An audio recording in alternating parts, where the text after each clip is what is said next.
Assalamualaikum warahmatullahi wabarakatuh. Sahabat beriman, langit dan bumi memiliki jarak yang sangat jauh. Penghuninya pun berbeda. Di bumi tinggal manusia, hewan, dan tumbuhan. Nah, di langit tempatnya para makhluk gaib seperti malaikat. Namun tahukah kamu, ternyata di sana ada tempat rahasia bagi para malaikat. Tempat seperti apakah itu? Temukan jawabannya dengan menonton video ini hingga akhir. Tentunya hanya di channel Islam Populer. Tapi sebelum lanjut, jangan lupa klik subscribe, like, dan lonceng notifikasi untuk mendukung channel ini agar terus menyiarkan syiar Islam.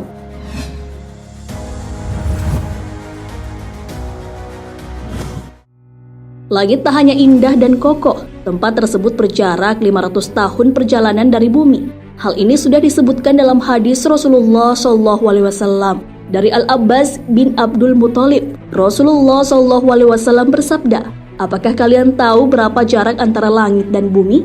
Kami para sahabat menjawab, "Allah dan Rasulnya lah yang lebih mengetahui." Beliau bersabda, "Jarak langit dan bumi adalah perjalanan 500 tahun." Hadis riwayat Abu Daud. Tempat tersebut dihuni oleh malaikat Jibril dan para malaikat yang dipimpinnya. Jumlah mereka sangat banyak. Hal ini sejalan dengan hadis Rasulullah SAW. Tidak ada satu ruang selebar 4 jari kecuali di sana ada malaikat yang sedang meletakkan dahinya bersujud kepada Allah. Hadis riwayat Ahmad. Telah kita ketahui bersama bahwa mereka diciptakan dari cahaya.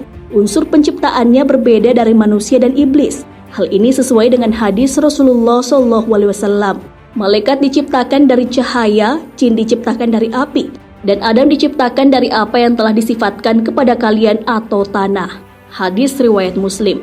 Di tempat makhluk bersayap tersebut terdapat 2 rumah, yaitu Baitul Ma'mur dan Baitul Izzah. Baitul Ma'mur disaksikan langsung oleh Rasulullah SAW saat perjalanan Isra Mi'raj. Hal ini disebutkan dalam sabda Nabi Muhammad SAW. Kemudian ditunjukkan kepadaku Baitul Ma'mur. Aku pun bertanya kepada Jibril, beliau menjawab, "Ini Baitul Ma'mur, setiap hari ada 70.000 malaikat yang sholat di dalamnya. Setelah mereka keluar, mereka tidak akan kembali lagi, dan itu menjadi kesempatan terakhir baginya." Hadis riwayat Bukhari dan Muslim. Baitul Ma'mur ini adalah Ka'bah penduduk langit. Dalam tafsir At-Tabari disebutkan riwayat yang mursal dari Qatadah ulama tabi'in. Beliau mengatakan, "Sampai kepada kami informasi bahwa satu hari Nabi SAW pernah bersabda di hadapan para sahabatnya, 'Tahukah kalian apa itu Baitul Ma'mur?' Jawab beliau, 'Allah dan Rasulnya yang paling tahu.' Lalu beliau menjelaskan, Baitul Ma'mur adalah bangunan masjid di langit. Tepat di bawahnya adalah Ka'bah. Andai masjid ini jatuh, dia akan jatuh di atas Ka'bah." Satu rumah yang berada di langit dunia bernama Baitul Izzah. Keberadaannya telah disebutkan dalam riwayat Ibnu Abbas radhiyallahu anhu.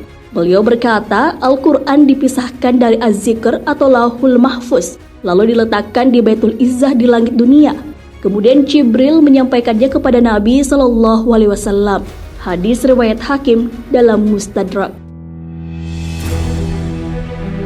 Peristiwa turunnya Al-Quran ini telah diabadikan dalam Al-Quran. Sesungguhnya kami telah menurunkannya Al-Quran pada malam kemuliaan.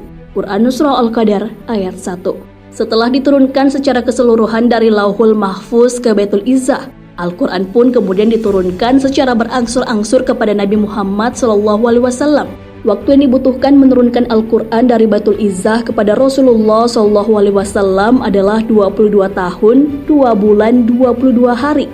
Prosesnya telah disebutkan dalam Al-Quran. Dan tidak ada bagi seorang manusia pun bahwa Allah berkata-kata dengan dia, kecuali dengan perantara wahyu atau di belakang tabir, atau dengan mengutus seorang malaikat lalu diwahyukan kepadanya, dengan seizinnya, apa yang dia kehendaki. Sesungguhnya dia maha tinggi lagi maha bijaksana. Quran Surah Asy-Syura ayat 51. Nah sahabat beriman, itulah kedua tempat mulia yang ada di langit dunia. Baitul Ma'mur adalah tempat tawaf para malaikat. Tempat ini sejajar dengan Ka'bah yang ada di bumi. Selain itu ada juga Baitul Izzah yang merupakan tempat turunnya Al-Quran setelah dari Lauhul Mahfuz. Tempat ini menjadi sebuah pemberitahuan bagi penghuni langit bahwa Al-Quran ini adalah kitab yang mulia yang diturunkan kepada penutup Rasul untuk umatnya. Penurunan Al-Quran ini terdapat dalam hadis Rasulullah SAW. Diturunkan Al-Quran satu jumlah kepada langit dunia pada malam Lailatul Qadar. Kemudian diturunkan kepada Rasulullah SAW setelah demikian dalam masa 20 tahun. Hadis riwayat Nasai, Hakim, Baihaqi, dan Ibnu Mandah. Wallahu a'lam bissawab. Sahabat beriman, jangan lupa berbagi informasi dengan share video ini, karena sebaik-baik manusia adalah yang paling bermanfaat bagi manusia. Wassalamualaikum warahmatullahi wabarakatuh.